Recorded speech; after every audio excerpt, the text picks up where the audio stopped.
നമസ്കാരം. കിഴക്കമ്പലം എന്നാണ് ഇനി സിംഗപ്പൂർ ആകുന്നത് MP ശ്രീ ബെന്നി ബെഹനാൻ ചോദിക്കുന്നു.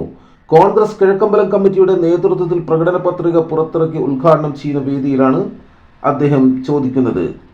കഴിഞ്ഞ 40 വർഷം കോൺഗ്രസിന്റെ സംഭാവനയാണ് പഞ്ചായത്ത് കെട്ടിടം അടക്കം നിരവധി വികസനം നടപ്പിലാക്കിയതെന്നും അദ്ദേഹം കൂട്ടിച്ചേർത്തു. ഏലിയാസ് കാരിപ്ര പ്രകടന പത്രിക വാഗ്ദാനങ്ങൾ വായന നടത്തി. മണ്ഡലം പ്രസിഡന്റ് സജി പോൾ അധ്യക്ഷത വെച്ചു. MP Rajan, Jacob C Mathew, Rasheed Kachankuzhi, Chacko P Mani, Benny P Mathukutty, Babu Seethali, Ajas Muhammad, Manaf എന്നിവർ സംസാരിച്ചു. ഇനിയും വാഗ്ദാനങ്ങളുടെ പിന്നാലെ പോകാൻ നിങ്ങൾ തയ്യാറാകും. യാഥാർത്ഥ്യ ബോധത്തോടുകൂടി നിങ്ങൾ കാണും. നാളെ ഇവിടെ മൈക്ക് വെച്ച് കെട്ടി ഞങ്ങളെയൊക്കെ പുലപ്പൻ പറയും, ഒരു പരാതിയുമില്ല. ഞങ്ങളെയൊക്കെ ആക്ഷേപിക്കും, പരാതിയില്ല. പക്ഷെ പറയുമ്പോൾ ഒന്ന് പറയണം, കിഴക്കമ്പലം സിംഗപ്പൂരായോ എന്ന് പറയാനുള്ള ഒരു മര്യാദ. ഈ പഞ്ചായത്ത് അധികാരത്തിൽ വന്നതിന് ശേഷം പഞ്ചായത്തിന്റെ പ്രവർത്തനത്തിലൂടെ എന്തുണ്ടായി എന്നതിനെ കുറിച്ച് പറയാം. അതുകൊണ്ട് പല കോട്ടകളും തകരും. തൊട്ടടുത്താണ് കുന്നത്തുനാട്.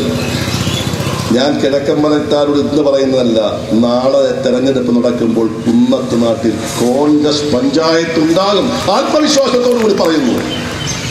50% ലോണും കമ്മീഷനുള്ള നടപടി സ്വീകരിക്കും.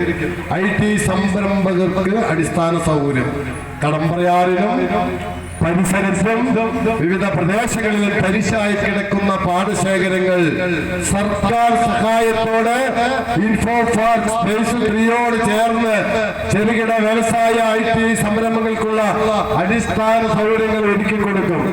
ആരോഗ്യം ബ്ലോക്ക് പഞ്ചായത്തിന്റെ സഹകരണത്തോടെ മലയൻകുളത്ത് ഹെൽത്ത് സെന്ററിൽ കിഴക്കമ്പലത്തേക്ക് വരുമ്പോൾ ഈ കിഴക്കമ്പലത്ത് 2020-കാർക്ക് ഞങ്ങൾ കഴിഞ്ഞ 10 വർഷക്കാലമായിട്ട് ഇന്ന വികസന പ്രവർത്തനങ്ങൾ ഇവിടെ നടത്തിയെന്ന് നിങ്ങൾക്ക് ചൂണ്ടിക്കാണിക്കുവാൻ സാധിക്കുമോ? ഇന്ന് ഇവിടെ നിന്ന് ഈ പ്രകടന പത്രികയുടെ പ്രകാശനത്തിന്റെ മീറ്റിംഗ് നടത്തുന്നത് ഇന്ത്യൻ നാഷണൽ കോൺഗ്രസ് ഈ സ്ഥലം തെരഞ്ഞെടുത്തത്. കൂടുതൽ വാർത്തകളുമായി വീണ്ടും കാണാം. നന്ദി, നമസ്കാരം. ജെ ടൈംസിനൊപ്പം സത്യൻ ചെങ്ങനാട്.